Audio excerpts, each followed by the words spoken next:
ছোট্ট করে ঘুরে চলে এলাম কাসল। আসলে পিন পার্বতী পাস শেষ করে 2টো দিন আমাদের হাতে বেঁচে যায়। তো কি করা যায়? 2টো দিন মানালিতে বসে কাটাবো? মন ঠিক সায় দিচ্ছিল না। তাই বেরিয়ে পড়লাম কাসল। ল্যাদ খাওয়াই যদি মেন উদ্দেশ্য হয়, সেই সাথে প্রাকৃতিক শোভা, তো কাসলের থেকে ভালো জায়গা আর হতে পারে না। তাই বেরিয়ে পড়লাম কাসল। সকালবেলা ঘুম থেকে উঠেই দেখি বৃষ্টি। 2টো দিন ডোন্ট ডিস্টার্ব মোড়ে থাকার জন্য এসে উপস্থিত হয়েছি এই কাসলে। পিন পার্বতী পাস ট্রেক শেষ করে লোকাল বাসে চড়ে মানালি থেকে প্রথমে আসলাম ভুন্টার, আর তারপর ভুন্টার থেকে 35 কিলোমিটার দূরে এই কাসল। আমি উঠেছিলাম পার্বতী নদীর তীরেই রুদ্রাক্ষ রিভার ক্যাম্প সাইটে। এই সেই পার্বতী রিভার, কি বিশাল তার রূপ। আর আজ থেকে ঠিক 1 সপ্তাহ আগেই এই নদীর উৎপত্তিস্থল মান্তালাই লেক আমরা ঘুরে এসেছি। বৃষ্টিটা একটু কমতেই আস্তে আস্তে বেরিয়ে এলো আসল কাসলের রূপ। রুদ্রাস ক্যাম্প সাইট, এখানে থাকা খাওয়া সহ জনপ্রতি 1500 টাকা করে খরচ হলেও আমারটা ফ্রিতেই ম্যানেজ হয়ে গিয়েছিল।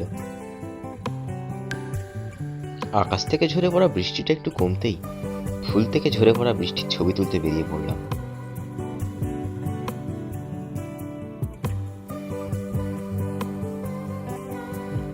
এখানকার লোকাল বাস সার্ভিস খুব ভালো। মাত্র 10 টাকার বিনিময়ে আমরা 3.5 কিলোমিটার দূরে পৌঁছে গেলাম মণিকরণ। এখানে রয়েছে গুরুদুয়ারা আর হট স্প্রিং।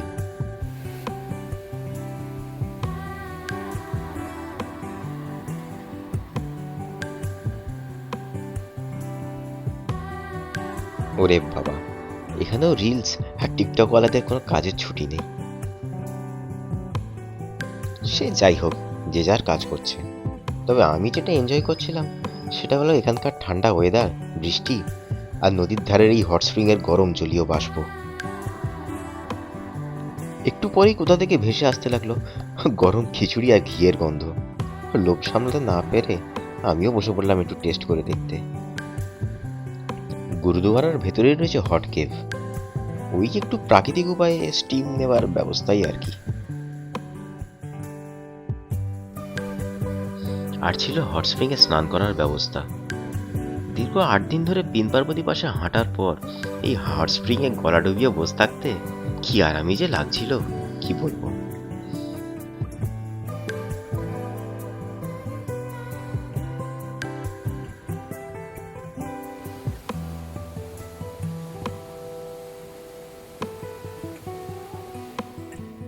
গুরুদুয়ারার ঠিক বাইরেই রয়েছে একটা শিব মন্দির আর একটা ছোটখাটো মার্কেট।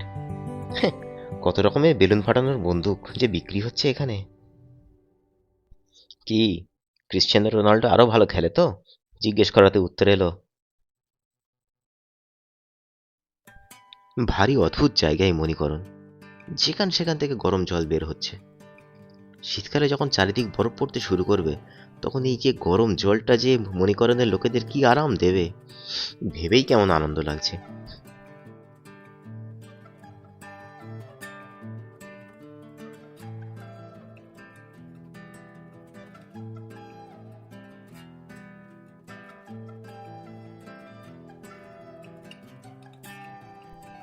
গুরুদুয়ারা আর শিব মন্দির, এই দুটো স্থান দেখার পর এই ব্রিজটা পার করেই আমরা এগিয়ে চললাম আবার মণিকরণ বাস স্ট্যান্ডের দিকে।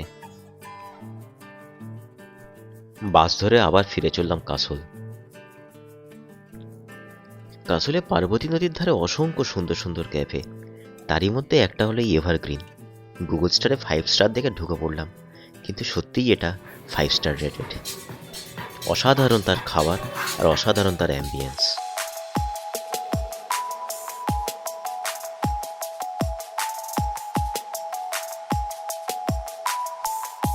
কাসলকে বলা হয়ে থাকে মিনি ইসরায়েল। প্রচুর ইসরায়েলি মানুষের আনাগোনা এখানে। তা কাসলের প্রাকৃতিক সৌন্দর্যের তাড়নায় নাকি নেশার তাড়নায়, সেটা তারাই ভালো বলতে পারবে।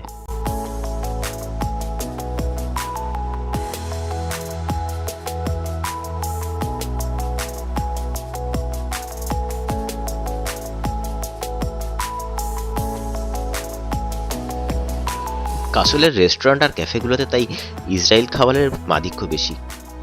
অনেক কষ্টে সুষ্টে কিছু ইন্ডিয়ান খাবার বার করে ইন্ডিয়ান আর ইসরায়েলি খাবারের সংমিশ্রণে একটা জগা খিচুড়ি খাবার অর্ডার করে বসলাম।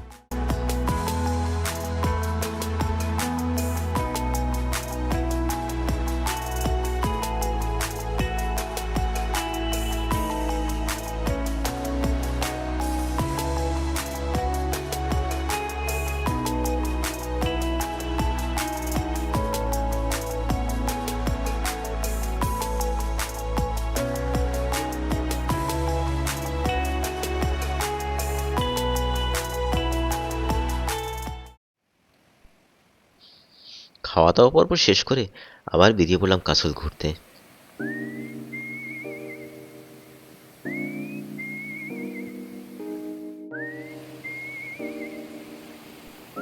বৃষ্টি তখন থেমে গেছে, আস্তে আস্তে বেরিয়ে এসেছে নীল আকাশ। আর এই নীল আকাশে কাসলের রূপ যেন সে এক অন্যরকম মাত্রা পেতে শুরু করেছে এখন।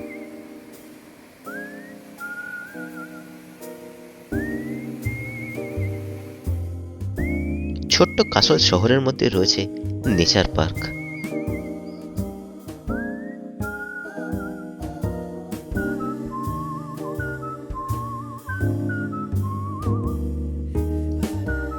কাসলের বাজারটা খুবই ছোট্ট, কিন্তু এই ছোট্ট বাজারে রয়েছে হরেক মাল, বিভিন্ন গিফটের আইটেম, ঘর সাজানোর আইটেম এবং শাল সোয়েটার।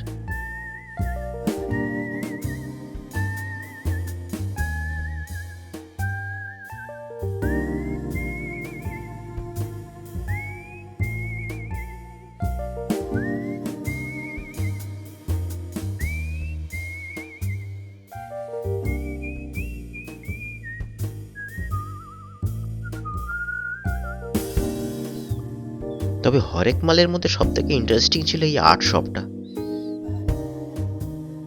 এই দোকানে পাওয়া যায় বিভিন্ন ধরনের ফ্লুরোসেন্ট পেইন্ট, হালকা নীল আলোয় যা একদম জ্বলে ওঠে।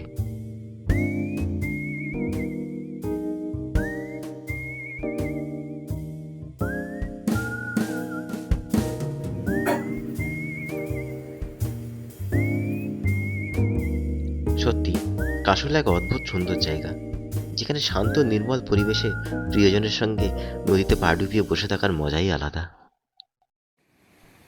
তবে রাতের কাসল ঠিক ততটাই অশান্ত হয়ে ওঠে। একটা পারফেক্ট হানিমুন ডেস্টিনেশনে যা যা গুণ থাকা দরকার সবটাই পাওয়া যাবে এই কাসলে।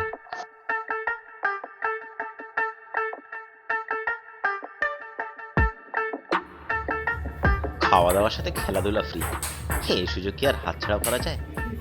তাই একটু গা গরম করে নিলাম। রাতের কাসল সম্পূর্ণ অন্যরকম, চারিদিকে যেন উৎসব লেগেই রয়েছে এখানে।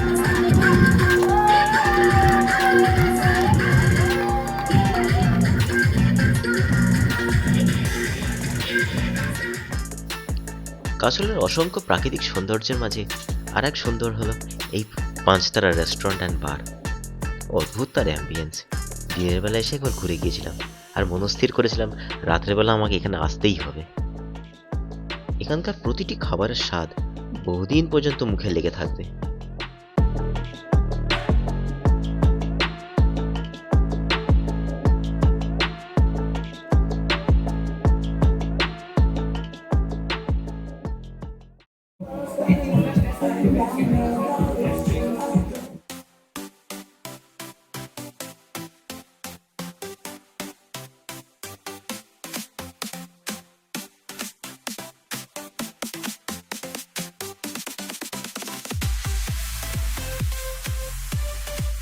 বলেছিলাম না, দিনের কাসল আর রাতের কাসল সম্পূর্ণ আলাদা। শান্তশিষ্ট স্বভাবের কাসল রাতের বেলা এক উন্মত্ত রূপ ধারণ করে, আর সেই সঙ্গে এই পাঁচতারাও।